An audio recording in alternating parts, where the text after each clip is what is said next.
Assalamualaikum teman-teman. Pada video kali ini, kelompok kami akan menjelaskan tentang implementasi keamanan dan ketakwaan dalam dunia kerja.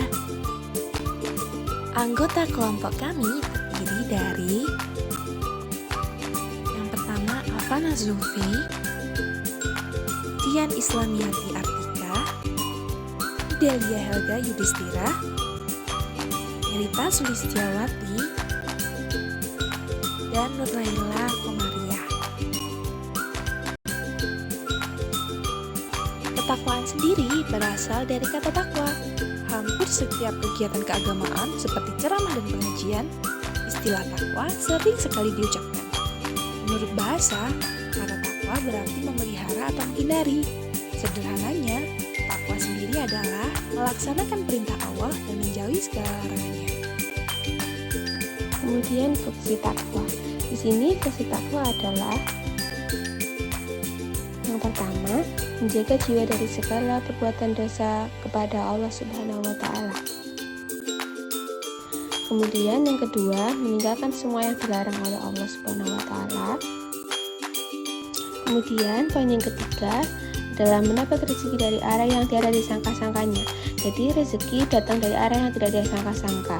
Allah akan menghapus kesalahan mereka dan memperbaiki keadaan mereka, di mana dituliskan pada Quran surat At-Tolak ayat 2 hingga 3 yang berbunyi, barang siapa yang bertakwa kepada Allah, niscaya dia akan membukakan jalan keluar baginya dan dia memberikan rezeki dari arah yang tidak disangka-sangkanya.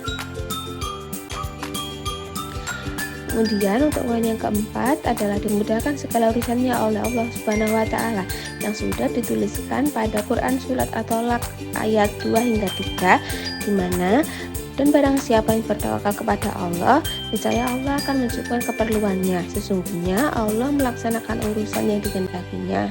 Sesungguhnya Allah telah mengadakan ketentuan bagi tiap-tiap sesuatu.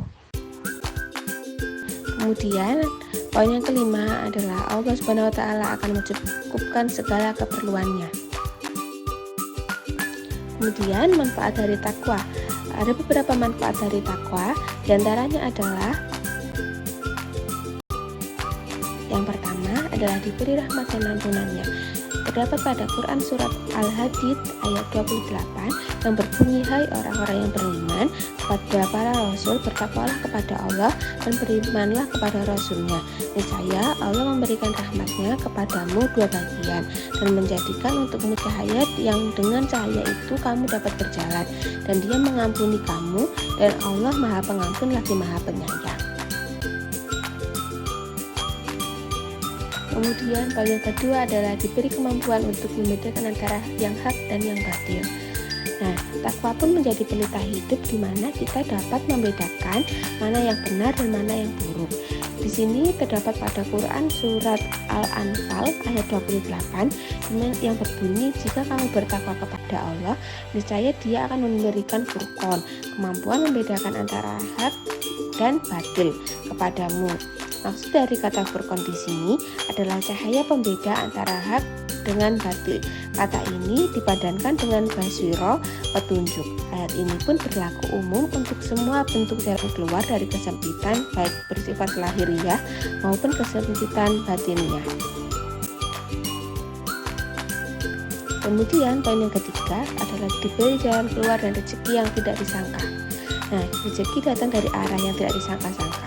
Allah akan menghapus kesalahan mereka dan memperbaiki keadaan mereka, di mana ditulis pada Quran surat At-Tolak ayat 2 hingga 3 yang berbunyi, barang siapa yang bertakwa kepada Allah, niscaya Dia akan membukakan jalan keluar baginya dan Dia memberikan rezeki dari arah yang tidak disangka-sangkanya. Kemudian poin yang terakhir adalah diberi petunjuk, balasan kebaikan dan pengajaran, di mana tertulis pada Quran surat Al-An'am ayat 125 yang berbunyi, barang siapa yang dikehendaki Allah akan mendapat hidayah, petunjuk, Dia akan membukakan dadanya untuk menerima Islam, dan barang siapa dikehendakinya menjadi sesat, Dia jadikan dadanya sempit dan sesak, seakan-akan dia sedang mendaki ke langit. Iman adalah kepercayaan yang dipercayai oleh seseorang yang berkenaan dengan agama, keyakinan maupun kepercayaan kepada Tuhan, Nabi, kitab, dan lain sebagainya.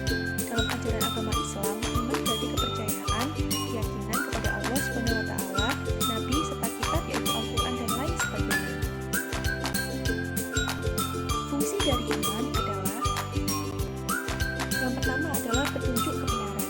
Sebagai seseorang yang beriman, kita akan cenderung mencari sebuah kebenaran dalam sebuah agama yang diajarkan. Yang kedua adalah kehidupan yang baik. Ketika kita mengimani sebuah agama, hidup kita akan menjadi lebih baik dan terarah. Yang ketiga yaitu mendapatkan penolong. Sebagai seorang hamba, ketika mendapatkan kesulitan hidup, maka yang dapat menolong kita adalah Allah Subhanahu wa Ta'ala. Yang keempat adalah mendapatkan keberkahan. Keberkahan ini hanya datang dari Allah Subhanahu wa Ta'ala. Yang terakhir yaitu mendapatkan kekuatan serta kemenangan. Dari iman sebagai petunjuk kebenaran,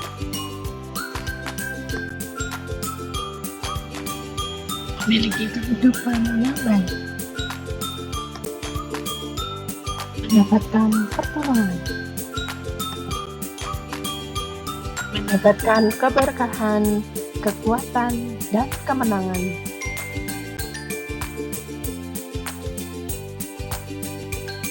Implementasi iman dan takwa dalam kehidupan sehari-hari.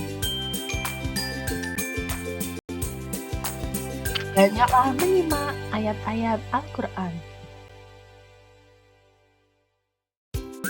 Rasakan keagungan Allah Subhanahu wa Ta'ala seperti yang digambarkan dalam Al-Quran dan surah. Ikuti halaqah zikir. Banyaklah amal soleh. Lakukan berbagai macam ibadah.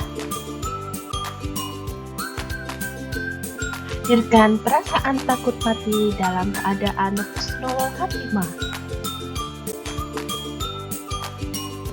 Ingat-ingat dahsyatnya keadaan di hari akhirat. Interaksi dengan ayat-ayat yang berkaitan dengan fenomena alam. Berzikir yang banyak.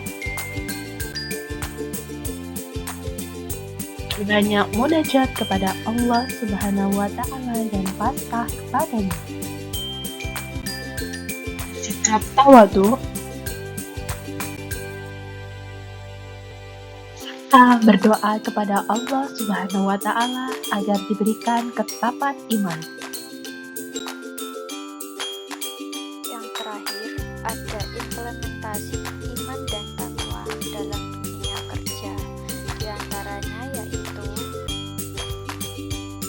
memiliki sikap optimis, bahkan apa yang dilakukan pada dunia tidaklah sia-sia, tidak hanya mendapatkan kemanfaatan di dunia, namun juga mendapat pahala dari Allah di akhirat.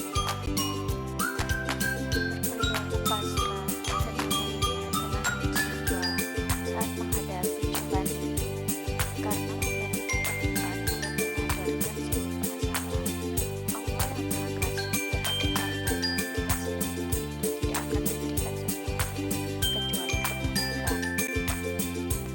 Mempunyai kontrol diri, sebab memiliki keyakinan bahwa Allah selalu memperhatikan setiap gerak